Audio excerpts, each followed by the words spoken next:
अगर पहले के पार्ट्स नहीं देखे तो पहले वो जाकर देख लो। पिछले पार्ट में हमने देखा बाय ब्लड मास्टर ट्रायल के लिए जून का गार्डियन बनकर जाता है। सबको बताया जाता है कि कीज की हेल्प से वो नेक्स्ट राउंड में जा पाएंगे। सारी कीज जी यांग की बॉडी एब्जॉर्ब कर लेती है और वर्ल्ड डिस्ट्रॉय होने लगता है और फिर सुमे चीटिंग करके बाहर निकल जाती है।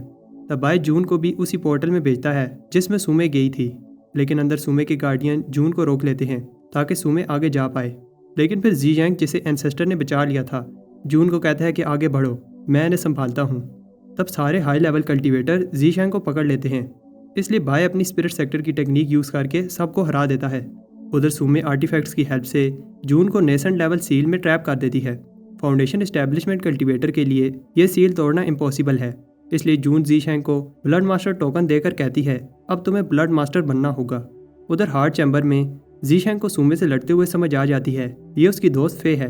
भाई अपना अटैक रोक लेता है, लेकिन फे का अटैक उसे लग जाता है और उसका हार्ट डिस्ट्रॉय हो जाता है। भाई का ब्लड जब एंसेस्टर के हार्ट पर पड़ता है तो वो हार्ट भाई की बॉडी में एब्जॉर्ब हो जाता है। फिर एंसेस्टर उसे बुलाकर अनडाइंग टेक्निक के सारे स्क्रॉल देता है। भाई जब बाय फे से मिलता है, फे की मेमोरी सील होने की वजह से वो बाय को नहीं पहचान पाती और कहती है कि हम दोनों में जो कुछ भी था अब से ख़त्म। इसके बाद बाय बहुत दुखी होता है और बहुत पीता है। तब जून उसे आकर संभालती है।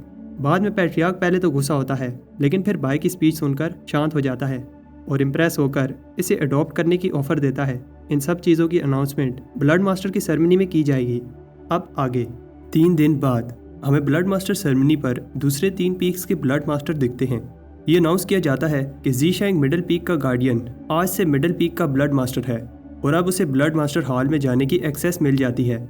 सब जी शैंग का नाम ले रहे होते हैं और दूसरे ब्लड मास्टर सोचते हैं कैसे वो जी शैंग से अच्छा रिलेशन बना सकते हैं। शान अपने ब्लड मास्टर फादर को बताता है कि जी शैंग उसका पुराना दोस्त है। भाई एक ही चीज सोच रहा होता है कि सेरेमनी खत्म होते ही वो इटर्निटी का रेलिक लेने जाएगा। तब कुछ गार्डियन जी शैंग से कहते हैं सेरेमनी तब ही कंप्लीट होगी जब वो इन 3 स्टेजेस को पास करेगा। पहली स्टेज गार्डियन से लड़कर ये प्रूव करना होगा कि वो ब्लड मास्टर बनने के काबिल है। जी शैंग इजीली ये स्टेज पास कर लेता है और सारे गार्डियंस जी शैंग को अपना ब्लड मास्टर मान लेते हैं। बाय को ब्लड मास्टर टोकन मिलता है, लेकिन तब सोंग कहता है वो भी जी शैंग से कुछ सीखना चाहता है और सेकंड स्टेज में जी शैंग को उससे लड़ना होगा। सब कह रहे होते हैं कि ये सेरेमनी बस स्किल दिखाने के लिए है, लेकिन सोंग को देखकर लग रहा है कि वो इस फाइट को सीरियस ले रहा है। सोंग अरीना में आते ही जी शैंग पर अटैक की बारिश कर देता है, लेकिन फिर आखिर में जी शैंग बताता है वो क्यों एक ब्लड मास्टर बनने के काबिल है। सोंग हार मान लेता है और बोलता है कि अब से वो जी शैंग का ऑर्डर मानेगा। सोंग उसे एक स्वॉर्ड देता है और बताता है कि उसने पूरी तरह हार नहीं मानी और एक दिन जी शैंग से आगे निकल कर दिखाएगा। आखिरी तीसरी स्टेज में जी शैंग देखता है कि उसे जून से लड़ना होगा, लेकिन जी शैंग अपनी स्वॉर्ड को बाहर नहीं निकालता। जून इसकी स्वॉर्ड बाहर निकालती है और जी शैंग अभी भी सीरियस नहीं होता, इसलिए जून हार मान लेती है। जून भी अनाउंस करती है मैं एक ग्रैंड एल्डर जी शैंग से सारी लाइफ लॉयल रहूंगी। और फिर सारे डिसाइबल्स चिल्लाते हैं कि हम सब सारी लाइफ जी शैंग से लॉयल रहेंगे। तब पैट्रियार्क्स चारों पीक के ब्लड मास्टर्स को बताते हैं कि वार होने में थोड़ा ही समय रह गया है। कल से ब्लड सेक्टर की अरे बंद हो जाएगी, कोई भी सेक्टर के अंदर या फिर बाहर नहीं निकल पाएगा। सारे पीक के ब्लड मास्टर और ग्रैंड एल्डर्स अपनी अपनी पीक के डिसाइबल्स को लेकर बॉर्डर पर जाएंगे। जी शैंग सोचता है कि कल उसे अरे बंद होने से पहले निकलना होगा। जून जाने लगती है और फिर दूसरे ब्लड मास्टर जी शैंग को कंग्रेचुलेशन कहने आते हैं। जी शैंग सबसे अच्छे से बात करता है। जून सोच रही होती है कैसे अब उसका और जी शैंग का स्टेटस कितना चेंज हो गया है। तब जी शैंग आकर जून से पूछता है तुम्हारी तबीयत कैसी है। जून उसे रिस्पेक्ट दिखाते हुए थैंक्स कहती है क्योंकि जी शैंग अब ब्लड मास्टर बन गया है। जी शैंग को नहीं पता कि जून ऐसा क्यों कर रही है। जी शैंग बताता है कि आज अगर मैं ब्लड मास्टर हूँ तो तुम्हारी वजह से हूँ। अगर तुमने मुझे सही समय पर नहीं संभाला होता तो मैं ब्लड मास्टर नहीं बन पाता। और ब्लड मास्टर टोकन जून के हाथ में रखता है। जी शैंग कहता है कि इससे फर्क नहीं पड़ता, अगर मैं ब्लड मास्टर बन गया हूँ मैं हमेशा तुम्हारा जी शैंग ही रहूंगा। जी शैंग कहता है कि अपना ख्याल रखना और गुड बाय कहकर चला जाता है। अगले दिन गार्ड्स अरे बंद करने से पहले सारी चेकिंग कर रहे होते हैं। डीमंस अजीब बिहेव कर रहे होते हैं और उनमें से एक डीमन बताता है नेमलेस पीक ने हम सब पर बहुत राज किया और अब से इस जगह हमारा ही राज चलेगा। उधर ब्लड मास्टर हॉल में बाय डैन से बात कर रहा होता है जो अभी तक बाय के पाउच में छुपा था। बाय कहता है कि हमें सुबह होने से पहले सेक्टर से बाहर निकलना होगा। बाय अपनी हेवन रीचिंग आई की हेल्प से रेलिक वाली जगह देखता है और फिर हॉल का फ्लोर तोड़ देता है। लेकिन तब डिवाइनर नए ब्लड मास्टर को मिलने आता है। डिवाइनर सोचता है कि जी शैंग कहाँ से कहाँ पहुँच गया। जी शैंग इसे कहता है जल्दी बताओ क्यों आए हो। डिवाइनर घुटनों पर बैठकर जी शैंग से अपनी पुरानी गलतियों के लिए माफ़ी मांगता है और तब तक नहीं जाएगा जब तक जी शैंग उसे माफ़ नहीं कर देता। जीशेंग चाहता है कि डिवाइनर जल्दी से चला जाए, इसलिए वो डिवाइनर को माफ़ करके बताता है हम दोनों एक ही फैमिली का हिस्सा हैं, तो मैं माफ़ी मांगने की ज़रूरत नहीं है। डिवाइनर को बिलीव नहीं होता कि जीशेंग ने उसे इतनी ईजिली माफ़ कर दिया और अपनी लॉयल्टी दिखाने के लिए जीशेंग को एक एक्सपेंसिव टेलिस्मैन गिफ्ट देता है। जीशेंग जल्दी से गिफ्ट लेकर डिवाइनर को जाने का कहता है, लेकिन डिवाइनर कहता है एक और बात तो मैं भूल ही गया, और सारे डिसाइपल्स को अंदर आने को कहता है। बहुत सारे डिसाइपल्स जीशेंग को ब्लड मास्टर बनने पर कंग्रेचुलेशन कहने आए हैं। सब एक एक करके गिफ्ट देना चाहते हैं, लेकिन पहला डिसाइपल रुक रुक कर बोल रहा होता है। जीशेंग चाहता है कि वो जल्दी से गिफ्ट देकर चले जाएं। तब डिसाइपल्स बताते हैं कि उनकी ये हालत उस एसिड रेन की वजह से हुई है और जीशेंग से कहते हैं कि वो उनकी हेल्प करे। सब कहते हैं कि पहले मुझे ठीक होना है।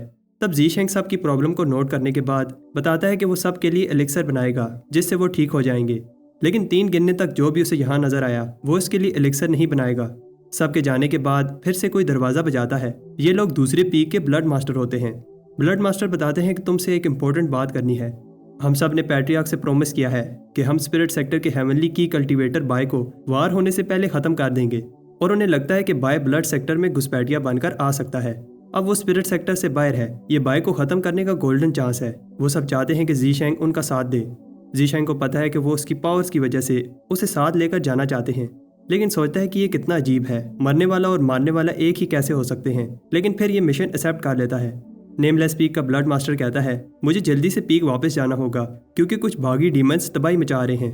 बाय सोचता है कि जब लास्ट टाइम वो पिल रिफाइन करने गया था तो वहाँ पर शांति थी। तब बाय हाल के नीचे सीक्रेट चैम्बर को पिल की हेल्प से खोलता है। बाय को बिलीव नहीं होता कि इतनी बड़ी जगह ब्लड सेक्टर से छुपी थी और डोर ओपन करने वाली पिल इसे रास्ता दिखाती है। बहुत चलने के बाद बाय सोचता है उसे और कितना आगे जाना होगा, लेकिन तब कोई उस पर अटैक कर देता है। बाय को समझ नहीं आती कि अटैक कहाँ से आ रहे हैं, लेकिन फिर वो अपनी हेवन रीचिंग आइज को एक्टिवेट करके अटैक्स को डॉज करता है, लेकिन वो ब्लड हैंड्स को अपनी सोर्ड से डिस्ट्रॉय नहीं कर पाता। तब सारे हैंड्स बाय को पकड़ लेते हैं। बाय देखता है कि डोर ओपन करने वाली पिल के पास कोई भी हाथ नहीं है। बाय को नहीं पता कि ये चीज़ काम करेगी या नहीं, और पिल को अपने पास बुलाता है जिससे सारे हाथ पीछे हो जाते हैं। बाय कब से एक सर्कल में चल रहा था, तब ये रास्ता टूटने लगता है और बाय नीचे गिर जाता है। बाय की जब आंख खुलती है तो वो ब्लड एंसेस्टर चैम्बर में होता है। बाय एक चेस्ट को देखकर सोचता है शायद इसके अंदर इटर्निटी का रेलिक होगा। इसी रेलिक के लिए वो कई साल पहले ब्लड सेक्टर में आया था। अंदर उसे एक गोल्डन पंख मिलता है। बाय सोचता है ये पंख प्यारा है, लेकिन ट्रेयर कहाँ है। बाय कहता है ये दूसरी चीज़ रेलिक नहीं हो सकती, ये तो आम सा टर्टल का शेल है। बाय सोचता है शायद कोई बटन दबाने से रेलिक सामने आएगा। बाय दुखी होता है। वो सोचता है कि उसने अपने 5 साल ज़ाया कर लिए, किस लिए, सिर्फ एक टर्टल शेल के लिए। डैन कहता है कि अब तुम्हें रेलिक मिल गया है तो मुझे छोड़ दो। बाय उसे लात मारकर बाहर फेंक देता है। डैन बताता है कि एल्डर ने यह नहीं बताया था कि रेलिक देखने में कैसा होगा। बाय कहता है कि वो जिस चीज़ के लिए आया था उसे नहीं मिली और अब उसे खाली हाथ ही वापस जाना होगा। बाय देखता है कि अरे बंद होने वाली है। गार्ड्स बाय से कहते हैं बाहर खतरा है, और तब अरे बंद हो जाती है। गार्ड देखता है कि जीशेंग जल्दी में है और टोकन देकर समझ जाता है कि जीशेंग बाय को ढूंढने जा रहा है। गार्ड्स बताते हैं कि उन्हें ऑर्डर मिला है कि बाय को पकड़ने वाले टीम मेंबर्स जा सकते हैं क्योंकि अभी ये सबसे इम्पोर्टेंट मिशन है। सब अपने ब्लड मास्टर को गुड लक कहते हैं और जीशेंग से कहते हैं कि अपना ख्याल रखना, लेकिन बाय सोचता है शायद उसे अब वापस आने का चांस ना मिले। बाय सोचता है कि वो इटर्निटी का रेलिक लेने आया था जो उसे नहीं मिला, लेकिन अब उसे जाते हुए ऐसा क्यों फील हो रहा है। बाय सोचता है कि कैसे ब्लड सेक्टर में बहुत सारे लोगों ने उसका साथ दिया और वो मेहनत करके ब्लड मास्टर बना। बाय को वो पल याद आता है जब डैन ने उसे जायंट के हैंड के बारे में बताया था। बाय सोचता है इस जायंट की वजह से अब वो ब्लड सेक्टर के लोगों के साथ जुड़ गया है, लेकिन उसके पास कोई चॉइस नहीं है, उसे स्पिरिट सेक्टर वापस जाना होगा। जीशेंग ब्लड सेक्टर के बॉर्डर के पास पहुंच जाता है और इससे आगे स्पिरिट स्ट्रीम सेक्टर है। थोड़ा आगे अचानक बाय पर कोई अटैक कर देता है। अटैकर्स बताते हैं कि वार होने वाली है, इसलिए जो भी बॉर्डर क्रॉस करेगा स्पाई समझा जाएगा। तब एक ट्री बाय पर अटैक करता है। ये वही ट्री है जो लूशियन क्लैन वालों ने यूज़ किया था, लेकिन अब बाय पहले की तरह वीक नहीं है और एक ही अटैक से ट्री के 2 टुकड़े कर देता है। ट्री का एसेंस टर्टल शेल में एब्जॉर्ब होने लगता है। तब क्लैन का एल्डर बताता है रुक जाओ, ये ट्री हमारे क्लैन का एक इम्पोर्टेंट ट्रेयर है और अगर ये डिस्ट्रॉय हो गया तो हमें पनिशमेंट मिलेगी। जीशेंग कहता है कि तुम लोग एक ब्लड मास्टर की रिस्पेक्ट नहीं कर रहे। लीडर माफ़ी मांगता है क्योंकि ये सब गलती से हुआ है।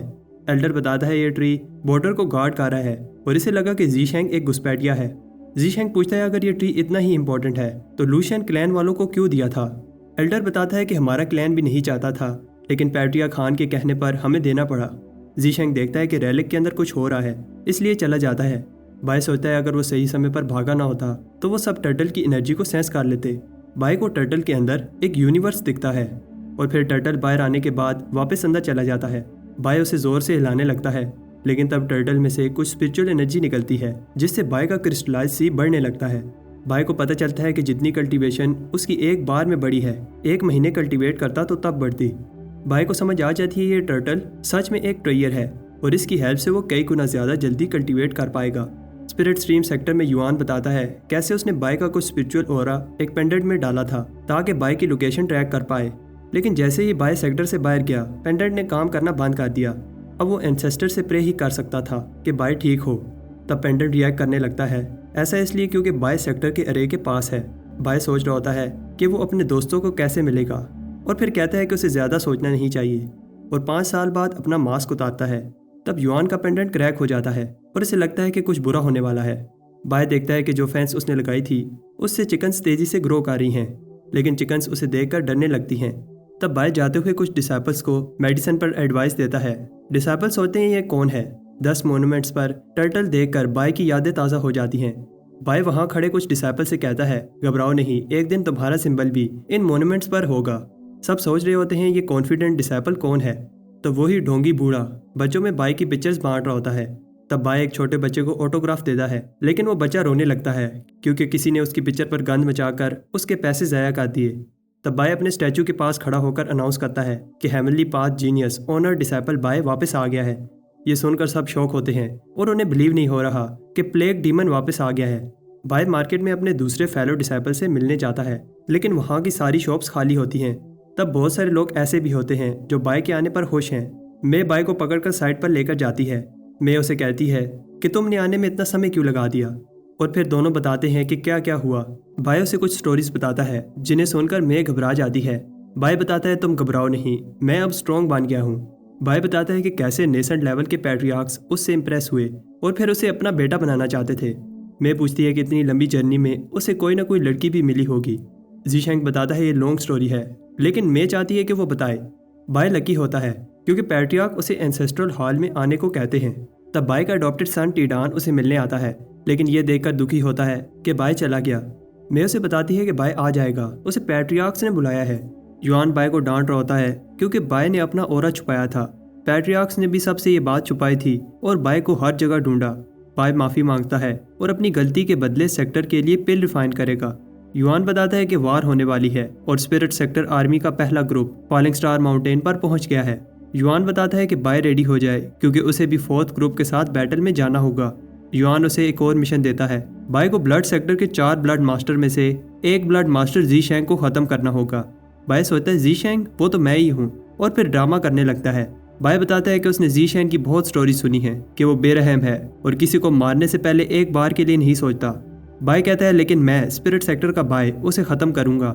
युआन हैरान होता है कि बाय के पास जीशेंग की इतनी इन्फॉर्मेशन है। युआन कहता है अगर बाय ने ऐसा कर दिखाया तो उसे बगैर किसी टेस्ट के लेगेसी एशोलॉन का रैंक दिया जाएगा। युआन बताता है कि कैसे वो रैंक लेने के लिए 60 साल की कल्टीवेशन साइकिल में गोल्डन कोर कंडेंस करना होता है, इसीलिए master league close door cultivation कर रहे थे। बाहर उन्हें टर्बुलेशन क्लाउड दिखते हैं। युआन बताता है कि इन क्लाउड्स का मतलब है कोर कंडेंस हो रहा है। अब या तो ली का फ्यूचर ब्राइट होगा या फिर उसकी कल्टीवेशन खराब हो जाएगी। कुछ टाइम बाद ये अनाउंस किया जाता है चीफ मास्टर ली ने 60 साल की कल्टीवेशन साइकिल में गोल्डन कोर कंडेंस करके लेगेसी एशोलॉन का रैंक ले लिया है। सब ली को कंग्रेचुलेशंस कहने आते हैं और बाय भी फिर अपने मास्टर से मिलने जाता है। बाय ली को रिस्पेक्ट दिखाते हुए बताता है कि उसने हार्ड ट्रेनिंग की है। ली हैरान होता है कि बाय कितना बड़ा हो गया है और देखता है कि बाय की कल्टीवेशन 3rd सी क्रिस्टलाइजेशन पर पहुंच गई है, लेकिन फिर सोचता है कि इतना काफ़ी नहीं होगा। ली को वार की इन्फॉर्मेशन दी जाती है, कैसे एक ग्रुप को वार के लिए भेज दिया गया है। उधर प्रोफाउंड स्ट्रीम ने आदि पिल स्ट्रीम पर कब्जा कर लिया है और एक बार उन्होंने आखिरी गेट को कंट्रोल में ले लिया तो उनकी पावर बहुत बढ़ जाएगी। ब्लड स्ट्रीम ने भी वार की शुरुआत कर दी है। बाय पूछता है क्या वार को रोका नहीं जा सकता। ली बताता है कि अब कुछ नहीं हो सकता। उसने बाय की कल्टीवेशन को सेंस किया है, इसलिए वो उससे कुछ बात करना चाहता है। बाय पूछता है कि हम किधर जा रहे हैं। ली बताता है कि हेवन रीचिंग रिवर चारों डायरेक्शंस में बहता है, लेकिन वो जिस जगह जा रहे हैं ऐसा लग रहा है कि सारी एनर्जी एक ही जगह जमा हो रही है। ली बाय से इंप्रेस होता है क्योंकि वो भी ये देख पा रहा है। बाय हेवन रीचिंग आई की हेल्प से आगे बढ़ता है और छुपी हुई 9th पीक पर जाकर रुकता है। ली बताता है कि सिर्फ वही ये सब देख पाते हैं जिनके पास स्पिरिट स्ट्रीम की इनहेरिटेंस हो, और फिर दोनों पैट्रियार्क को रिस्पेक्ट दिखाते हैं। पैट्रियार्क खुश नहीं होता क्योंकि बाय के पास लेगेसी एशेलॉन का रैंक नहीं है और बाय ने जो देखा है इसे देखना अलाउड नहीं था। बाय पहली बार स्पिरिट स्ट्रीम सेक्टर के पैट्रियार्क टीमू से मिल रहा है, जिन्हें सब परफेक्ट बीइंग कहते हैं। टीमू कहता है कि बाय ने यहाँ आकर क्राइम किया है, लेकिन फिर हैरान होता है जब बाय उसका प्रेशर सह लेता है। तब टीमू बाय को वार्निंग देकर छोड़ देता है, लेकिन बाय को पता है कि टीमू उसकी स्ट्रेंथ चेक कर रहा था। बाय पैट्रियार्क से माफी मांगता है और उसे एक एलिक्सर देता है जो बाय ने खुद रिफाइन किया है। टीमू बताता है कि मेरे स्टेटस के लोगों के लिए ऐसे एलिक्सर किसी काम के नहीं हैं। ली एक्सप्लेन करता है कि पैट्रियार्क को रेगुलर एलिक्सर की जरूरत नहीं होती। बाय बताता है कि कैसे उसने सबसे प्योर इंग्रेडिएंट यूज करके 1 महीने में ये एलिक्सर बनाया है और ये एलिक्सर इतना स्ट्रॉन्ग है कि पैट्रियार्क को भी संभल कर यूज करना होगा। टीमू कहता है कि बाय एक चालाक लड़का है और एलिक्सर ले लेता है। टीमू ली से कहता है कि मैंने तुम्हारे मैसेज पढ़े थे जिसमें ली ने उससे रिक्वेस्ट की थी कि वो बाय को अपनी इनहेरिटेंस दे। फिर टीमू बाय को एक स्क्रॉल देता है। इसमें इस पैट्रियार्क की special power flora weaponising arts हैं। इस टेक्निक को कल्टीवेट करने के बाद बाय फ्लोरा को लड़ने के लिए यूज कर पाएगा। बाय पैट्रियार्क के पेंडेंट को देख रहा होता है जब पैट्रियार्क इसे बताता है कि इस टेक्निक को सीखने में टाइम लगेगा। बाय पेंडेंट को देखते हुए कहता है कि वो वार में जाने वाला है और हो सकता है कि वो जिंदा वापस ना आए। टीमू को समझ आ जाती है बाय क्या कहना चाहता है, इसलिए वो इसे प्रोटेक्शन के लिए ये जेड पेंडेंट देगा। नेसेंट सोल से नीचे के कल्टीवेटर इसकी डिफेंस को नहीं तोड़ पाएंगे। टीमू जाते हुए बताता है बाय की कल्टीवेशन अभी वीक है, लेकिन हेवनली की को मिलाने से वो और पावरफुल बन जाएगा। ली को नहीं पता कि बाय ने पैट्रियार्क को कौन सा एलिक्सर दिया है। बाय बताता है कि यह उसका फेमस एलिक्सर है जो उसने बड़ी मेहनत से बनाया है। ली को समझ आ जाती है ये बाय का ड्रीम एलिक्सर है और पैट्रियार्क को रोकने जाता है। रात को ली बाय को बताता है इस बार वो बच गया, लेकिन अब उसे वो टेक्निक जल्दी से मास्टर करनी होगी। ली बाय को एक्सप्लेन करता है कि फ्लोरा वेपनाइजिंग आर्ट एक यूनिक आर्ट है जिससे तुम फ्लोरा को एक वेपन की तरह यूज कर पाओगे।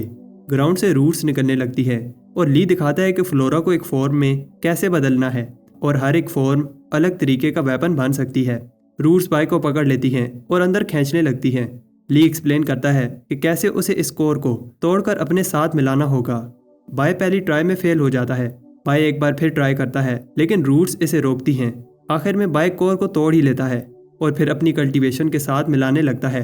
बाय ली की बताई हुई बातों को याद रखते हुए सारे 18 मेथड्स जिनसे फ्लोरा को वेपन की तरह यूज किया जा सकता है प्रैक्टिस करता है। ली ने बाय से कहा था बैटल में वो उसके साथ रहे, लेकिन बाय अपने मास्टर के लिए बोझ नहीं बनना चाहता। बाय कहता है कि उसे कल्टीवेशन स्पीड को बढ़ाना होगा। बाय इसके लिए उस टर्टल की हेल्प लेता है। इससे बाय की कल्टीवेशन कई गुना ज़्यादा इंक्रीज हो जाएगी। बाहर हम देखते हैं कि कैसे टिडान ट्रांसफॉर्म होकर एक खतरनाक बीस्ट बन जाता है। तब बाय अपना चौथा सीबी क्रिस्टलाइज कर लेता है और फिर अपने एडॉप्टेड सन टिडान को देखकर खुश होता है। बाय टिडान की कल्टीवेशन देखकर इंप्रेस होता है क्योंकि टिडान की कल्टीवेशन बाय से थोड़ी सी ही कम है। बाय सोचता है कि सब ने टिडान से हार्ड ट्रेनिंग करवाई होगी, लेकिन असल में टिडान मजे से जी रहा था। बाहर बाय सारे नॉर्दर्न बीस्ट को एक जगह देखकर हैरान होता है। बाय देखता है कि स्पिरिट स्ट्रीम आर्मी का सेकंड ग्रुप भी वार के लिए जा रहा है। अगले दिन बाय कोई ऐसा मेथड ढूंढता है जिससे उसकी स्ट्रेंथ इंक्रीज हो और वो वार को रोक पाए।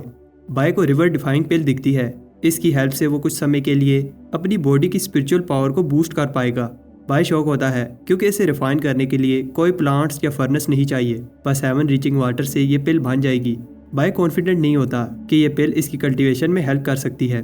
तब पास में सिंकी TNU से सोल्यूशन पूछने आती है क्योंकि वो अपनी कल्टीवेशन को और इंक्रीज नहीं कर पा रही।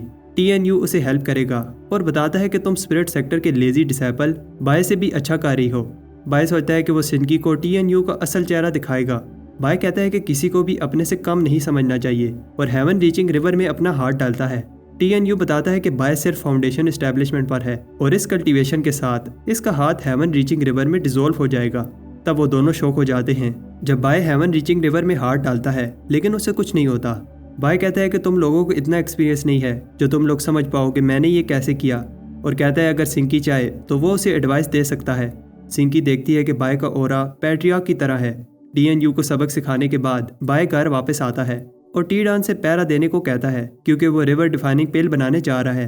अंदर बाय हेवन रीचिंग वाटर को गैस में बदलकर पिल बनाने लगता है। ये चीज़ काम नहीं करती। बाय अपनी बॉडी की हेल्प से पिल बना रहा था और सब गड़बड़ हो जाती है। तब बाय सारी हवा निकालने के लिए झाड़ियों में जाता है। बाय को समझ आ जाती है इस लेवल पर वो ये पिल रिफाइन नहीं कर पाएगा और उसे और कोई मेथड ढूंढना होगा। तब 5 सालों बाद इसके पुराने दोस्त इसे मिलने आते हैं। इसी बात पर सारे दोस्त रात को एक साथ पीते हैं। तब बातें करते हुए जैंग जीशैन का बताता है कि उसकी डिडक्शन स्किल्स कमाल की थी और एक पल के लिए जैंग को लगा कि जीशैंग असल में बाय है। तब सब पुरानी बातों को याद करके हंसते हैं और फिर मैं भी खाने के लिए कुछ स्नैक्स लाती है। तब सारी रात पीने के बाद वाइन का एक ही जग रह जाता है जिसे लेने के लिए बाय और जैंग लड़ते हैं। थोड़ी देर बाद जैंग को समझ आ जाती है कि वो बाय से नहीं जीत सकता और उसे लगता है कि बाय डिसेपल्स में से सबसे पावरफुल है और फिर हुएंग भी बाय से जग लेने लगता है। हुएंग जैंग से ज़्यादा पावरफुल है लेकिन बाय से नहीं जीत पाता।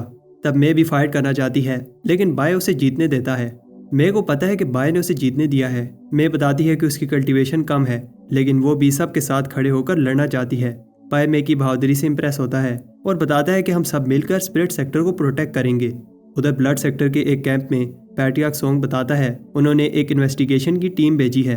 पैट्रियार्क को लगता है कि अगर ब्लड सेक्टर के लोग पकड़े भी गए तो स्पिरिट सेक्टर उन्हें मारेगा नहीं और वार में नेगोशिएशन के लिए यूज करेगा, लेकिन इससे पहले ऐसा हो हम उन्हें बचा लेंगे। और फिर हमें पता चलता है वोन ब्लड सेक्टर की स्पाई है। जून सोच रही होती है कि जीशैन कहाँ गया। बाय सोच रहा होता है उसे जैंग ने क्या कहा था, तुम फायर किचन का चूल्हा हो जिसे कभी भी नहीं बुझना चाहिए। और जैंग तीसरे ग्रुप के साथ वार में जाएगा।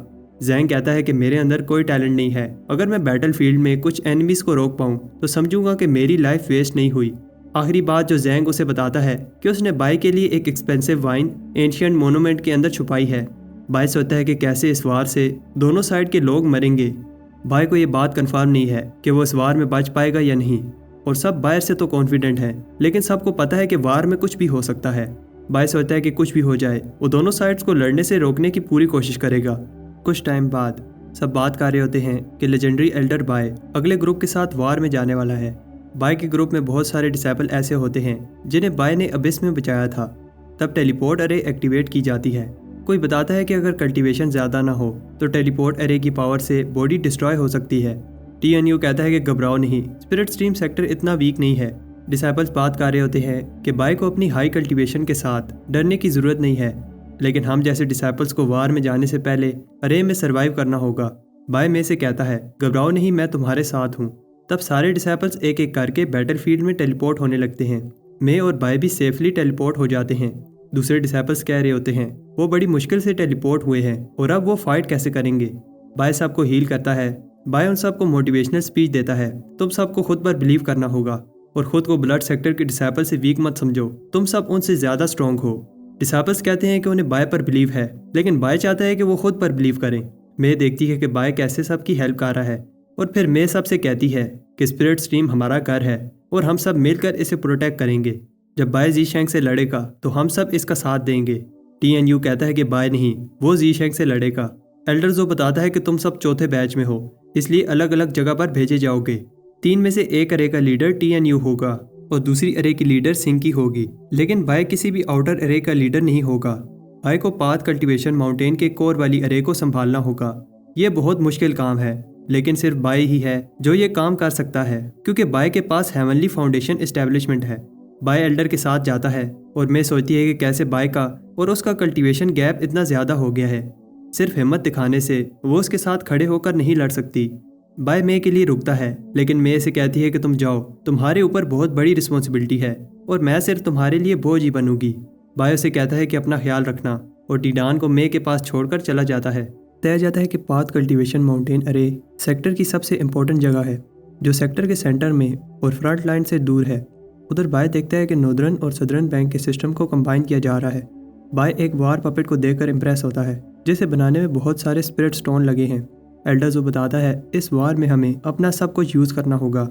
जो एक्सप्लेन करता है पाथ कल्टीवेशन माउंटेन सेक्टर का सेंटर है और इन 3 डायग्राम्स को एक्टिवेट करने के बाद एक बड़ी सी शील्ड अरे सेक्टर को कवर कर लेगी। इसका मतलब 3 लोग इसे एक्टिवेट करेंगे। जो एक्सप्लेन करता है कि कल्टीवेटर्स की कमी है, बाय को अकेले ही अरे को ऑपरेट करना होगा और अब सेक्टर का फ्यूचर बाय के हाथ में है। बाय अरे को एक्टिवेट करता है। उधर ब्लड सेक्टर के सारे लीडर्स वार के लिए रेडी होते हैं। पैट्रियार्क सोंग बताता है जीशैंग मिसिंग है इसलिए हमारे पास एक ब्लड मास्टर कम है। इतने पावरफुल ब्लड मास्टर के ना होने से हमारे जीतने का चांस थोड़ा सा कम हो गया है। यंग जनरेशन में सिर्फ जीशैंग ही है जो बाय को टक्कर दे सकता है। जून को लगता है कि जीशैंग आ जाएगा। ब्लड सेक्टर अपने डेथ पपेट्स को रिलीज़ करता है। बाय सोच रहा होता है ये अरे पावरफुल है लेकिन बहुत स्पिरिचुअल एनर्जी खा रही है। अगर एल्डर्स उसे एनर्जी ना दे रहे होते तो बाय इसे मेंटेन नहीं कर पाता। तब बाय एक पुश से अरे को एक्टिवेट कर देता है। तब बाय से इम्प्रेस होते हैं और TNU को बिलीव नहीं होता कि बाय ने ये कर दिखाया। सेक्टर लीडर बताते हैं ये अरे कोर फॉर्मेशन तक का अटैक सह लेगी। वैसे इस अरे को एक्टिवेट करने के लिए 3 फाउंडेशन एस्टेब्लिशमेंट कल्टीवेटर की ज़रूरत होती है, लेकिन बाय अकेले ही इसे संभाल रहा है। तब 9वीं माउंटेन सामने आती है और सब फर्स्ट जनरेशन पैट्रियार्क को रिस्पेक्ट दिखाते हैं। हंक बताता है कि ब्लड सेक्टर भी वार के लिए निकल गया है। इस वार में बहुत सारे लोग मारे जाएंगे और हो सकता है कि मैं भी मारा जाऊं, लेकिन ये वार स्पिरिट सेक्टर का फ्यूचर डिसाइड करेगी। हंक बताता है हम सबको दिखाएंगे, स्पिरिट सेक्टर सर तो कटवा लेगा लेकिन किसी के आगे झुकेगा नहीं। अरे भी कंप्लीट हो जाती है। तब बाय एक अजीब सी एनर्जी को सेंस करता है। बाय को हेवन रीचिंग आई की हेल्प से पता चलता है कि माउंटेन के नीचे एक क्लास्ट एंड ब्लास्ट अरे है और अगर ये एक्टिवेट हुई तो माउंटेन के साथ सारा क्लैन डिस्ट्रॉय हो जाएगा। बाय को समझ आ जाती है युआन किस सेक्रीफाइस की बात कर रहा था। वार के लिए उन्हें क्लैन को सेक्रीफाइस करना पड़ सकता है। बाय को समझ आ जाती है कि उसके सारे दोस्त इसकी वजह से मारे जाएंगे। तब बाय ब्लड सेक्टर की ऑरा को सेंस करता है। बाय एक लिविंग ब्लड एंसेस्टर है, इसलिए वो सारे ब्लड सेक्टर वालों को सेंस कर पा रहा है। तब बाय को उधर जून दिखती है और सोचता है कि वो ये वार क्यों कर रहे हैं। ब्लड सेक्टर के पैट्रियार्क्स अरे को एक्टिवेट करके अपने वेपन्स बाहर निकालते हैं। 4 गार्डियन सामने आते हैं। ब्लड सेक्टर स्पिरिट सेक्टर की करेज से इंप्रेस होता है क्योंकि स्पिरिट सेक्टर नहीं जीत सकता, फिर भी लड़ रहा है। हंक सबको ऑर्डर देता है कि तैयार हो जाओ।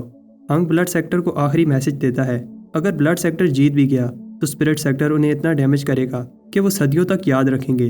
अगर ब्लड सेक्टर लड़ना चाहता है तो उन्हें बड़ी कीमत चुकानी होगी। तब हंक एक बड़ा सा कॉल्ड्रन समन करता है। बाय स्पिरिट सेक्टर के एयरलूम को देखकर हैरान होता है। ये स्पिरिट सेक्टर की हेवनली सोर्ड है जो 10 बार स्पिरिट रिफाइन हुई है। और फिर ब्लैक ड्रैगन बाहर आता है। ब्लड सेक्टर का नाइट पपेट ब्लैक ड्रैगन को देखकर स्माइल करता है। पैट्रियार्क खान के अटैक से वार स्टार्ट होती है। स्पिरिट सेक्टर इस अटैक को ब्लॉक करता है। यह अटैक बहुत पावरफुल होता है, इसलिए ब्लैक ड्रैगन भी अटैक करता है और फिर दोनों साइड्स दूसरे वेपन्स को वार में भेजती हैं। लेकिन ब्लड सेक्टर के ब्लड रीपर्स स्पिरिट सेक्टर की डिफेंस तोड़ने लगते हैं। इन्हें रोकने के लिए लेगेसी एशेलॉन वॉरियर्स आगे बढ़ते हैं। ली बाय से कहता है कि खुद को प्रोटेक्ट करना। लेगेसी एशेलॉन वॉरियर्स रीपर्स को रोक लेते हैं, लेकिन फिर रीपर्स खुद को सेक्रीफाइस करके अपनी सारी की ब्लड सोर्ड को देते हैं। बाय सोचता है अगर वो डिफेंस पर फोकस करें तो चांस है कि ब्लड सेक्टर थक जाएगा। बाय ब्लड सोर्ड को पावर लगाकर बड़ी मुश्किल से रोकता है, लेकिन तब ब्लड बोन आकर सोर्ड को बैरियर के अंदर पुश करने लगती है। स्पिरिट सेक्टर की सोर्ड से ब्लड सोर्ड को रोका जाता है, लेकिन आउटर अरे वीक हो रही है। बाय को लगता है कि कुछ गलत होने वाला है, लेकिन वो इस अरे को छोड़कर नहीं जाना चाहता। अगर ये गिर गई तो स्पिरिट सेक्टर डिस्ट्रॉय होने लगेगा। तब अनचेंजिंग बोन अरे में होल कर देती है और इससे ब्लड बीस्ट स्पिरिट सेक्टर की वारशिप्स को डिस्ट्रॉय करने लगते हैं। हुई डिसाइपल से कहता है होल को डिफेंड करो, लेकिन तब ब्लड बोन होल को और बड़ा करने लगती है। बाय देखता है जिस माउंटेन पीक को TNU डिफेंड कर रहा था डिस्ट्रॉय हो गई है। बाय सोचता है कि ऐसा क्यों हो रहा है। दोनों साइड्स के लोग जिनकी वो केयर करता है एक दूसरे को मार रहे हैं। बाय कहता है कि उसे जल्दी कुछ करना होगा क्योंकि एक बार सब डिस्ट्रॉय हो गया तो फिर से लोगों को जिंदा नहीं किया जा सकता। फ्रंट लाइन पर लेगेसी एशेलॉन वॉरियर्स मुश्किल से अनचेंजिंग बोन को रोक रहे होते हैं। तब सब शॉक होते हैं जब बाय सबके बीच में आ जाता है।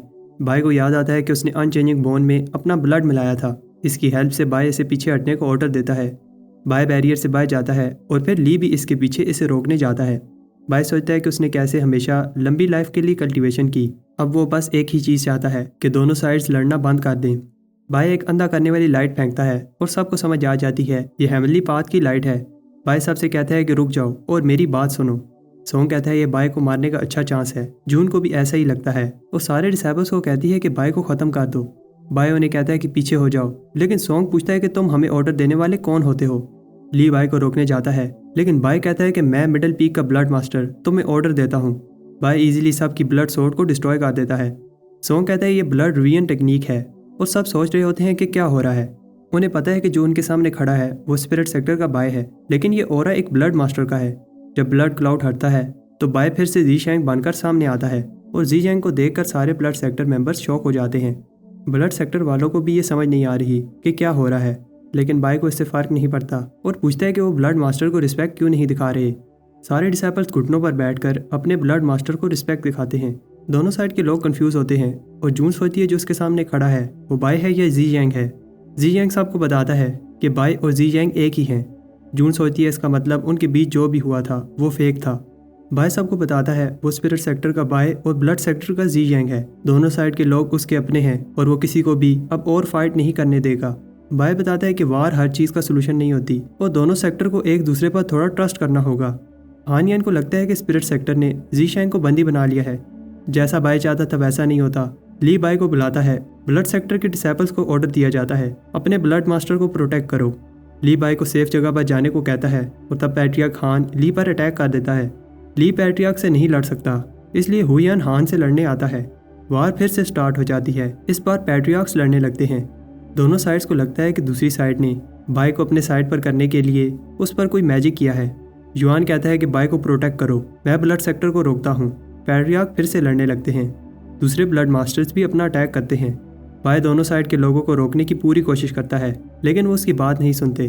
बाय देखता है कि सोंग अटैक करने वाला है और इसका अटैक रोकता है।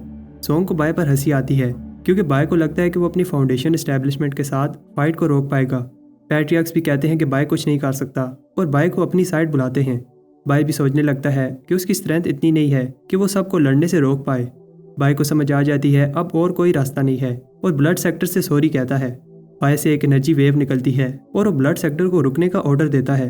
तब सारे डीमंस और ब्लड पपेट्स अटैक करना बंद कर देते हैं और सबकी की उनकी बॉडी से निकलने लगती है।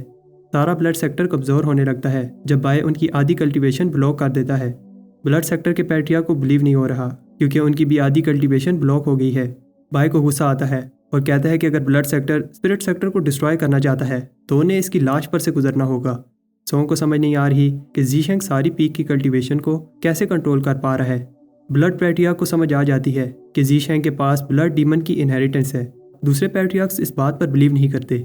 जून सोचती है इसका मतलब उसके सामने जो आदमी खड़ा है ये दूसरा लिविंग ब्लड एंसेस्टर है। बाय कॉन्फिडेंट है कि अब वो वार को रोक सकता है क्योंकि ब्लड सेक्टर की पावर आधी हो गई है और स्पिरिट सेक्टर की साइड से ब्लड सेक्टर से बात करेगा। लेकिन तब स्पिरिट स्ट्रीम अटैक करना बंद नहीं करती। TNU इस चांस को देखकर अटैक करने का ऑर्डर देता है क्योंकि ब्लड सेक्टर अब वीक हो गया है। तब सारा स्पिरिट सेक्टर अटैक करने के लिए आगे बढ़ता है और सोंग सोचता है कि जीशेंग किसकी साइड पर है। बाय स्पिरिट सेक्टर को रुकने का कहता है लेकिन वो उसकी बात नहीं सुनते और एक पावरफुल अटैक करने लगते हैं। बाय अपनी अनटाइंग हेवनली डीमन बॉडी से ये अटैक रोकता है। ये देखकर सब शॉक होते हैं क्योंकि बाय ने स्पिरिट स्ट्रीम और ब्लड स्ट्रीम की टेक्निक्स को मिलाकर ये पावरफुल टेक्निक बनाई है, लेकिन ये टेक्निक बहुत सारी एनर्जी लेती है और सोंग को समझ नहीं आ रही कि वो ब्लड सेक्टर के लिए ऐसा क्यों कर रहा है। सबको बाय की फिक्र होने लगती है। बाय को समझ आ जाती है कि वो कितना बेवकूफ़ था और समझता रहा कि वो स्ट्रॉन्ग है और इजीली वार को रोक पाएगा। बाय डिसाइड करता है कि अब वो कुछ नहीं छुपाएगा और अपनी सारी पावर यूज़ करता है। इस एनर्जी से ब्लैक ड्रैगन अलर्ट हो जाता है और टी-डान भी एक बीस्ट किंग में ट्रांसफॉर्म हो जाता है। बाय कहता है कि मैं स्पिरिट सेक्टर का डिसेबल और बीस्ट किंग का ओनर हूँ। बाय कहता है कि मुझे पता है कि डिसेबल्स लड़ना नहीं चाहते लेकिन जिंदा रहने और मिडिल स्ट्रीम की पोजीशन के लिए लड़ रहे हैं। बाय कहता है कि अगर कोई वार जीत भी लेता है तो इतना डैमेज खाने के बाद जीतने का क्या फ़ायदा, क्योंकि जीतने वाले को उस हालत में प्रोफाउंड स्ट्रीम से लड़ना होगा।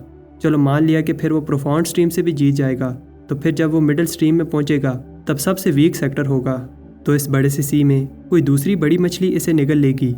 बाय को पता है कि अभी भी कुछ डिसाइपल्स फाइट करके जान देने को तैयार हैं, लेकिन वो उन्हें बताना चाहता है कि ऐसी सेक्रीफाइस और लड़ने का कोई फ़ायदा नहीं है जिसके एंड में सब खत्म हो जाएगा।